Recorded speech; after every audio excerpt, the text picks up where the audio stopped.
encore convaincu. La seule chose qui peut t'enlever la peur pour aller dans le marché à 5 heures du matin et commencer à dire aux gens, répandez-vous car le royaume des cieux est proche, sans pour autant avoir peur. C'est le baptême du Saint-Esprit.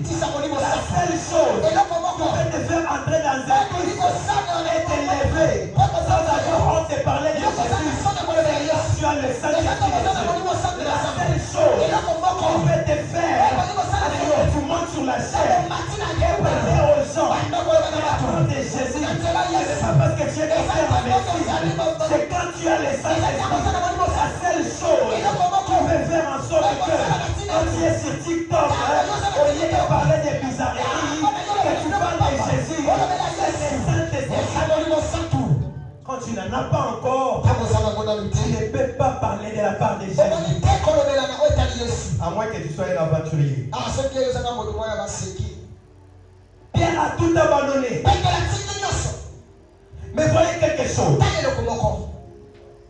Pierre est une personne très bizarre. Parce que le jour où Pierre reçoit le Saint-Esprit, le jour de la Pentecôte, Pierre sort une phrase bizarre. Pendant sa prédication, il est en train de dire, vous avez renié les saints. C'est Pierre, hein? C'est Pierre.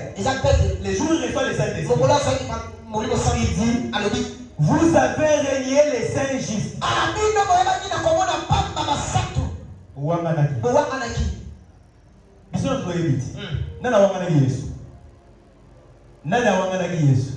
Sur Pierre, alors alors vous avez renié les saints justes. Donc Pierre a dit que Yénim Kawamana Yesu 3 fois. Et ça, c'est le jour où il reçoit le Saint-Esprit. Pierre dit, vous avez renié les saints justes. Actes des Apôtres, chapitre 3, verset 14. Et vous avez demandé qu'on vous accorde la grâce d'un meurtrier. Vous avez renié. C'est le jour où Pierre reçoit le Saint-Esprit. Pierre a oublié que l'Esprit dit que lui aussi est avec lui. Et c'est Pierre qui disait que je ne l'ai jamais connu. Vous mentez. C'est la première fois pour moi de 27 ans. Mais le jour où Pierre reçoit le Saint-Esprit, Pierre sort une phrase bizarre. Vous avez renié.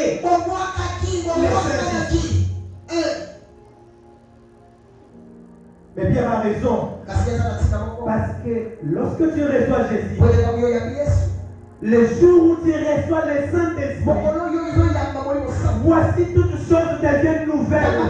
Les anciennes choses sont passées. Pierre est en train de nous dire, c'est lui qui avait régné Jésus.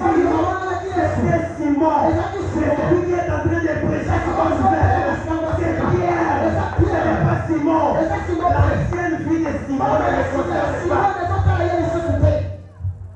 Si tu étais prostituée, le jour où tu reçois le Saint-Esprit et que tu vas enseigner tes amis prostitués, ils te disent, mais toi, qu'est-ce que tu peux nous prêcher?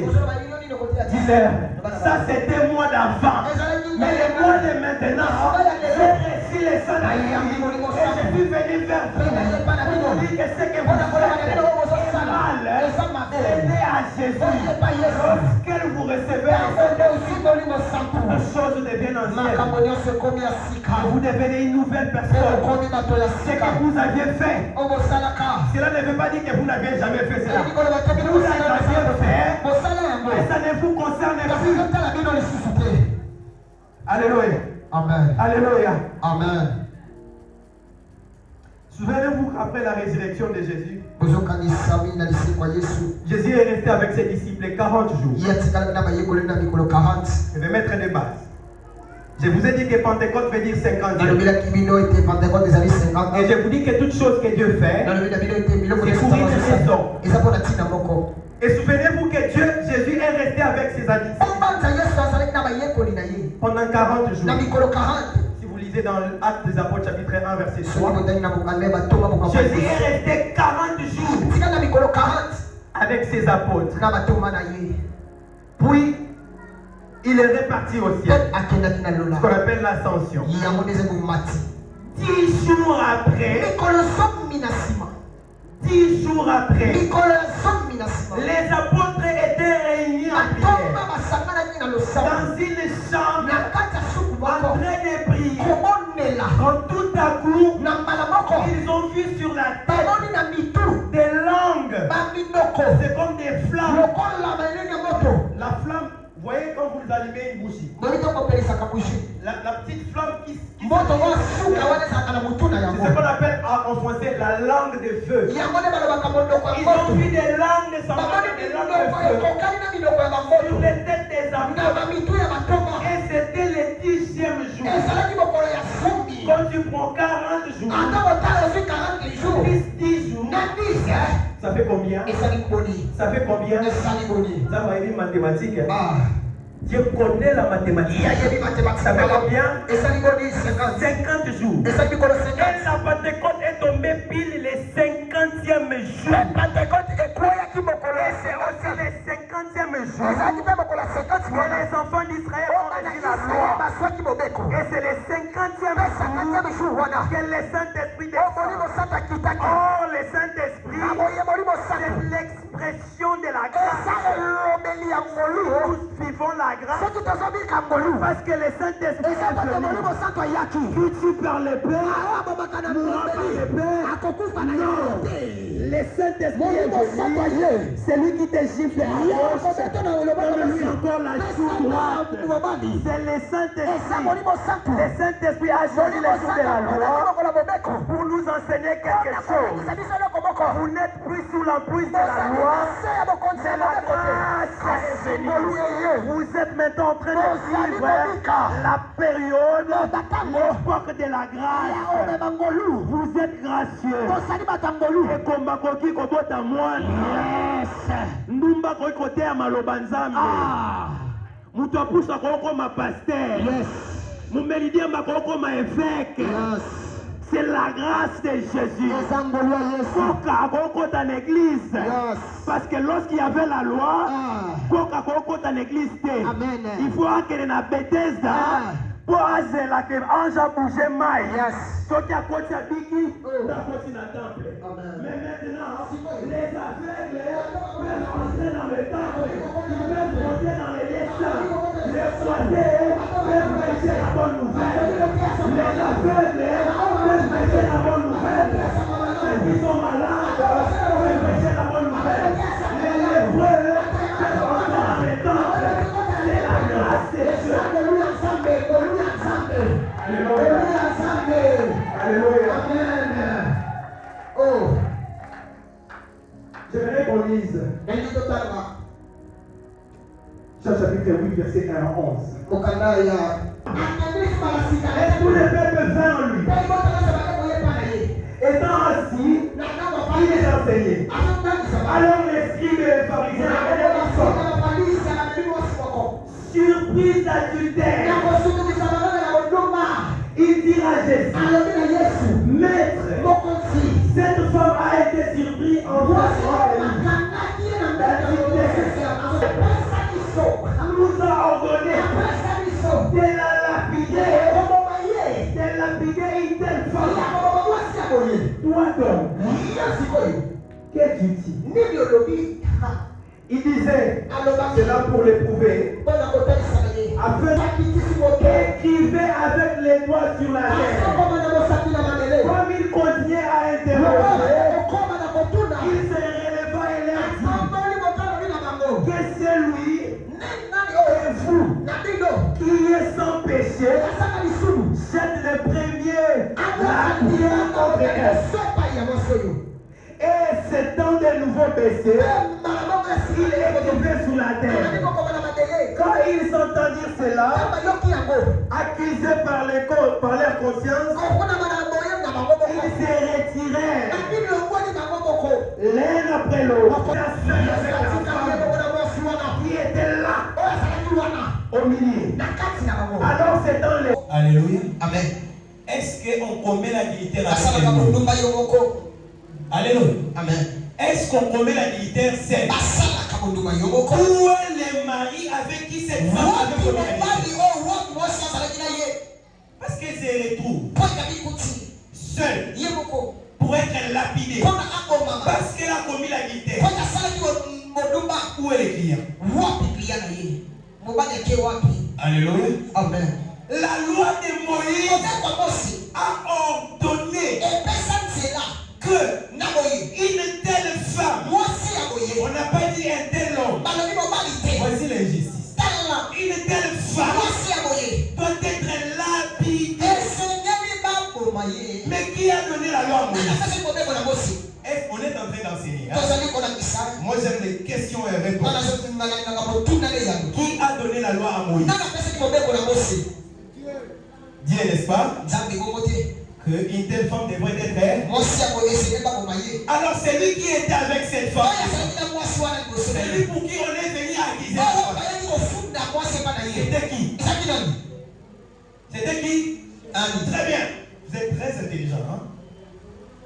Dieu a donné l'ordre à Moïse. On est venu accuser cette femme chez qui? Qui a écrit le commandement? Qui a écrit ce commandement? Il a écrit le commandement avec toi. J'étais là au début, non? Dieu a écrit le commandement avec toi. Avec son doigt. Est-ce que vous comprenez? Alors on a qui cette femme chez Dieu? On dit voilà. Comme tu as dit que tu es Dieu, il faut comprendre que dans tes commandements que tu avais donné à Moïse, cette femme doit être lapidée.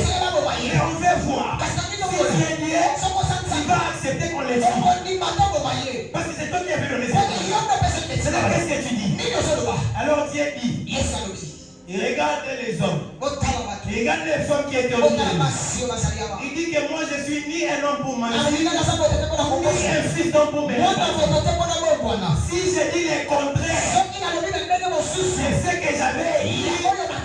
Ils vont dire que je ne suis pas Dieu. Comme j'avais écrit, je vais encore écrire. Alors Jésus s'est mis sa main. Il n'a pas dit ce que j'avais écrit dans les commandements pour condamner cette femme. Comme il n'y a que les Écritures, ils peuvent annuler les Écritures. Ce n'est pas la parole qui annule les Écritures.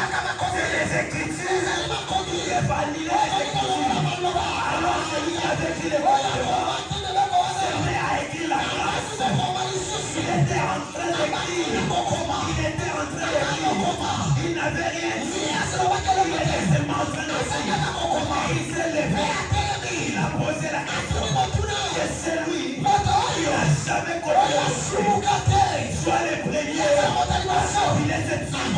Il s'est bien écrit. Cette fois-là, il n'écrivait plus les loi. Cette fois-là, il n'était plus en train d'écrire la loi. Il était en train d'écrire la race. Il était en train d'écrire la race. Il était en train d'écrire. Et quand il s'est levé, attends, mais c'est retrouvé ça.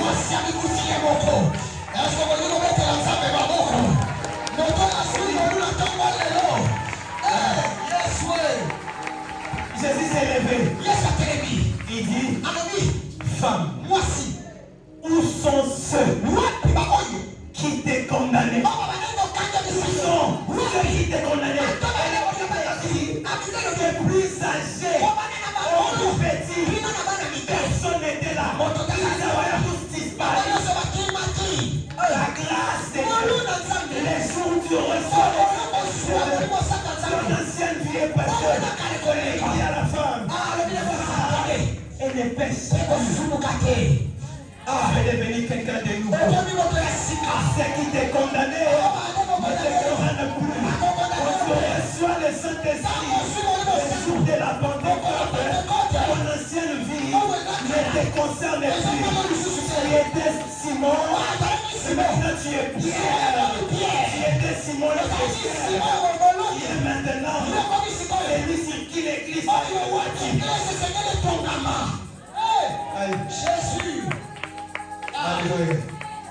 Que les doigts de Dieu commencent à écrire quelque chose de nouveau dans ta vie. Amen. Je suis en train de prophétiser ce matin.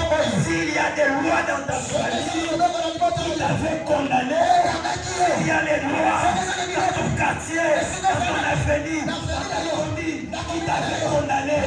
Il y a des liens de lois avant que tu ne sois né, qui t'avaient condamné. Aujourd'hui, Jésus-Christ est en train d'écrire quelque chose de nouveau. Que l'histoire nouvelle commence.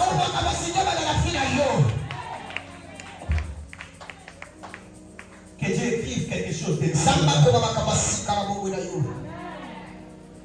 Que Dieu écrive quelque chose de nouveau dans ta vie. Bien-aimé, au courant de cette semaine, nous serons en train de parler du Saint-Esprit, de la Pentecôte. Pourquoi est-ce que c'est intéressant? Les Juifs peuvent fêter la Pentecôte parce qu'ils ont reçu la loi, parce qu'ils demeurent encore sous la loi.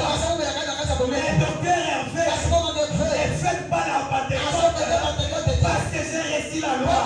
Je fête la Pentecôte parce que les rideaux du temple étaient retirés. Le voile du temple était retiré.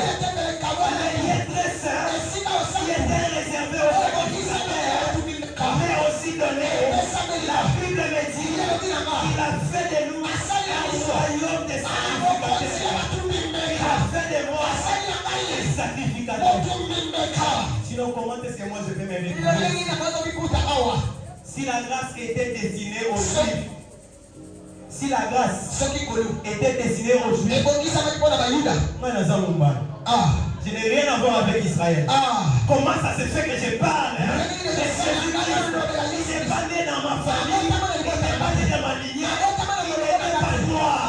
Mais je sais, il est venu, il m'a racheté, il m'a donné la grâce, il a fait de moi quelqu'un de nouveau.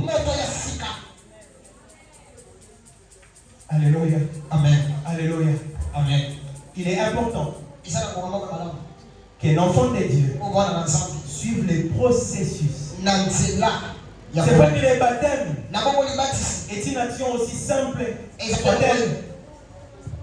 Le baptême d'eau est une action aussi simple et anonyme.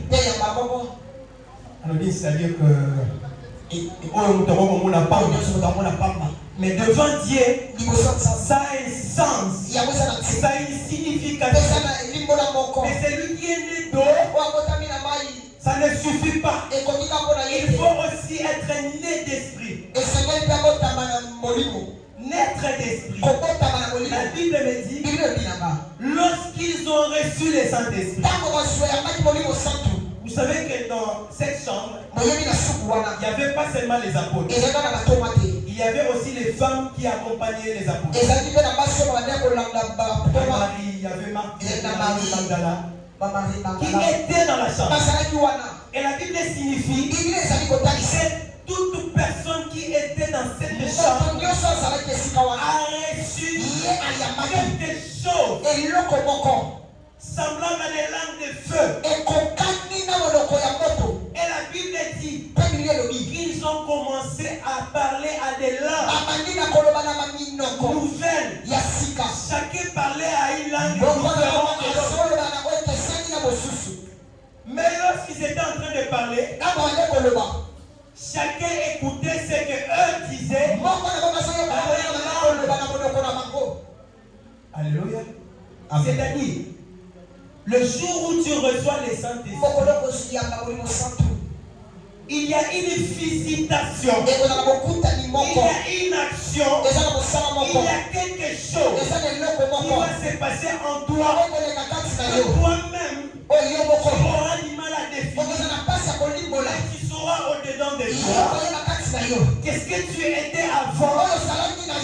Qu'est-ce que tu es devenu? Sont deux personnes différentes.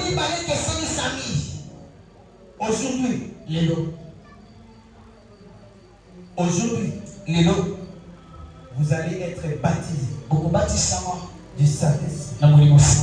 Est-ce qu'il y a des gens qui ont été baptisés ici par l'eau, de l'eau, baptême d'eau? Levez vos mains, baptême d'eau, baptême d'eau. Si vous voulez oser là, baptême d'eau, levez-le. Merci, baptême d'eau. Baptême d'eau. Pour tous ceux qui n'ont pas encore reçu les baptêmes, cherchez à avoir les baptêmes. Alléluia. Amen. Alléluia. Amen. On ne blague pas avec les choses spirituelles. On ne blague pas avec les choses spirituelles.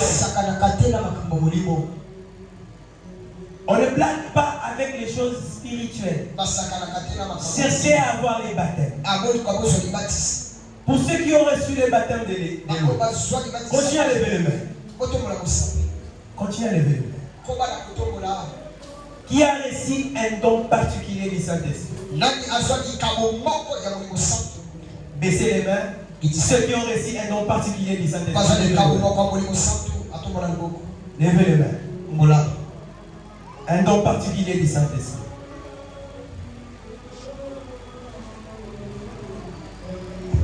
Maintenant, nous allons prier. Je veux que tu me donnes ton cœur. Je veux que ton esprit soit disposé. Parce que ici et maintenant, quelque chose va se passer. Quelqu'un va être transformé.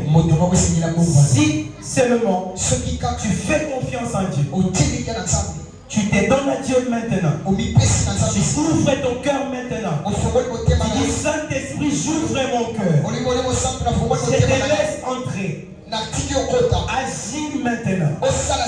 Il y a quelque chose qui va se passer. Pas quand tu seras à la maison. Pas demain, pas après-demain. Ça sera ici et maintenant. Est-ce que tu peux t'élever? Ce n'est pas un esprit de fatigue. C'est un esprit de force. Et c'est un esprit de feu. Tu seras baptisé par le feu. Et quelque chose va brûler en toi ce matin. Quelque chose va brûler dans ton esprit. Quelque chose va brûler dans ton intérieur. Et ça sera ici et maintenant. Il y a quelque chose qui est en train de se passer. Le Seigneur est en train de me mettre à cœur cette chose. Et je sais que quelque chose va se passer. Est-ce que tu peux lever tes deux mains? Tu peux lever tes deux mains. Élève tes deux mains. Ici et maintenant, ça se passe maintenant. Ici et maintenant.